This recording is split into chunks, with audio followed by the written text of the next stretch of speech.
les Si universités. le Rassemblement national décroche le pouvoir en 2027, vous interdisez le port du voile dans tous les bâtiments publics en France. Le voile représente aujourd'hui un étendard pour les fondamentalistes islamistes. La France, ça n'est pas l'Arabie Saoudite. Salut à tous, Cryptech pour vous décrypter l'actualité. Jordan Bardella a encore fait parler de lui, mais il a surtout parlé des musulmans, bien évidemment. Regardez, on en parle juste après, et surtout écoutez le nombre de fois qu'il va sortir le mot islamiste. C'est incroyable.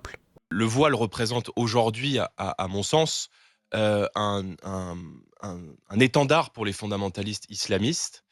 Et c'est vrai que quand on entend la ministre des Sports indiquer qu'elle ne voit pas le problème au port du voile, au port d'un signe religieux, qui est aussi pour moi désormais un symbole de militantisme politique et l'entrisme du fondamentalisme islamiste dans le sport, on se dit que ceux qui nous dirigent sont bien éloignés de la réalité, de ce que vivent les Français et des tensions communautaristes qui existent aujourd'hui dans François Bayrou d'innombrables a quartiers tranché. français.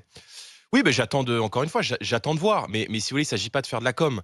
Ce qui fait qu'aujourd'hui, on se pose ces questions et qu'on en est à débattre régulièrement des atteintes à la laïcité, c'est que d'une part, on fait face à une menace islamiste qui s'ancre dans le territoire français, à une idéologie qui ne veut pas se séparer de la société française, mais qui veut conquérir l'ensemble de l'espace public et imposer à l'ensemble de la société tous ces interdits. Et moi, ce qui me frappe, c'est que on a le sentiment que dans beaucoup de pays, dans certains pays du Golfe, on se bat notamment contre le port du voile, que les femmes se battent pour retrouver cette liberté et se séparer de cette oppression, et qu'en France, certaines se battent pour le mettre. Donc, on a le sentiment non seulement d'une société à deux vitesses, et de l'autre d'une politique migratoire, qui est quand même un peu le phénomène politique qui est responsable aujourd'hui des tensions communautaristes dans le pays, qui n'est pas du tout jugulé. Il a osé dire que le voile est un étendard des fondamentalistes islamistes. Mais il oublie justement qu'on n'est pas en Iran et que beaucoup de femmes le portent simplement par choix personnel. Ensuite, il va jusqu'à dire que les femmes voilées représentent une menace ou une tentative de conquête de la France. Il est complètement ravagé. Si c'était vrai, on verrait déjà ce phénomène dans d'autres pays où le voile est autorisé partout. À Dubaï par exemple, un pays arabe, les femmes voilées et non voilées cohabitent sans problème et personne ne leur impose quoi que ce soit. Justement, pour rebondir sur ça, il dit que les femmes dans les pays arabes se battent pour enlever le voile. Mais Jordan Bardella, dans ces pays, c'est l'État qui impose le voile. C'est contre cette obligation que certaines femmes luttent. En France, au contraire, ils veulent interdire le voile. Ce qui revient au même problème. Au lieu de laisser les femmes choisir, ils veulent leur imposer quoi porter. Et là, ça devient une dictature et non une démocratie. La vraie liberté, c'est pouvoir choisir, pas d'être forcé dans un sens ou dans l'autre. Et enfin, il accuse l'immigration d'être responsable de tout ça. Pour encore mettre la faute sur les étrangers, bien évidemment. Donc, il s'agit pas, c'est pas que le sujet du voile dans le sport, c'est un sujet beaucoup plus global. Et moi, je pense que le port du voile devrait être interdit, notamment dans les bâtiments publics. Je pense que la loi de 2004, elle devrait s'étendre non seulement à l'université, mais aussi aux mairies, aux écoles, plus largement aux accompagnatrices scolaires. Ça avait été évoqué il y a quelques semaines. Je pense que c'est un objectif à terme, mais il faut commencer par étendre la loi de 2004 à l'ensemble de la sphère publique, c'est-à-dire les bâtiments publics, les accompagnatrices scolaires et évidemment les universités. Le Rassemblement national décroche le pouvoir en 2027, vous interdisez le port du voile dans tous les bâtiments publics en France et l'université. D'abord, quand vous interrogez les Français sur ce sujet, et dans la rue aussi vous interrogez les Français sur ce sujet, il y a une majorité de Français qui est favorable à une extension de la loi de 2004. Alors évidemment, l'interdiction dans la rue, ça se fait pas du jour au lendemain. Il suffit d'aller discuter avec des policiers en Seine-Saint-Denis, par exemple, dans des territoires qui sont très communautarisés. L'application est compliquée. L'application est compliquée. Donc je pense qu'il faut y aller étape par étape. Et à mon avis, et je pense que c'est là encore du bon sens et c'est raisonnable, consisterait par démarrer par une extension de la loi de 2004 aux bâtiments publics et à l'université. Mais interdire le voile, ça serait une grave atteinte aux libertés fondamentales et aux principes de la démocratie. La France, elle repose sur la liberté de religion et d'expression, il me semble.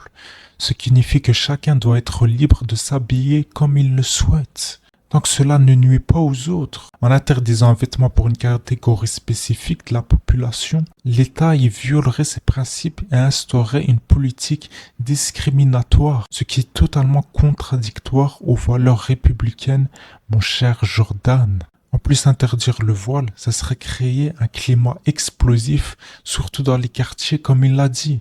Aujourd'hui, des millions de Français sont musulmans et beaucoup de femmes portent le voile par choix personnel. Cela provoquera un sentiment de rejet et d'injustice, menant à des tensions sociales extrêmes. Déjà, en plus, aujourd'hui, le rapport entre la police et les gens issus des quartiers, elle est très tendue. Donc, si en plus on rajoute ça, ça fera encore des accusations de discrimination et de bavures policières en plus. Et une interdiction du voile, ça ferait qu'aggraver cette situation et ça pourrait déclencher une crise majeure, même une guerre civile à court terme. Quand les policiers vont interpeller les femmes voilées, faut pas oublier qu'il y a leur fils et ils vont pas apprécier ça. Ça risque de dégénérer. De plus, cette interdiction totale du voile dans l'espace public, elle existe dans aucun pays européen. Aucun pays démocratique ne va aussi loin, car cela reviendrait à instaurer une forme de contrôle autoritaire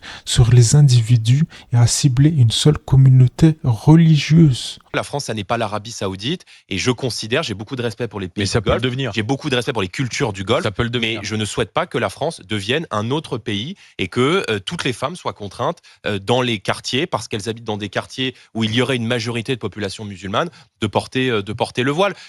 Voilà, moi je me bats pour que la France reste la France et pour que les valeurs dont nous avons hérité et celle la plus fondamentale de l'égalité entre les hommes et les femmes puissent demeurer. Or, je considère que le voile est aujourd'hui un outil de discrimination entre la femme et l'homme. Mais qu'est-ce qu'il me raconte? Le vrai problème de l'inégalité entre les hommes et les femmes réside dans l'accès aux opportunités et aux droits, pas dans le choix vestimentaire des individus. On va encore le répéter parce qu'apparemment ça ne veut pas rentrer dans ses petites oreilles.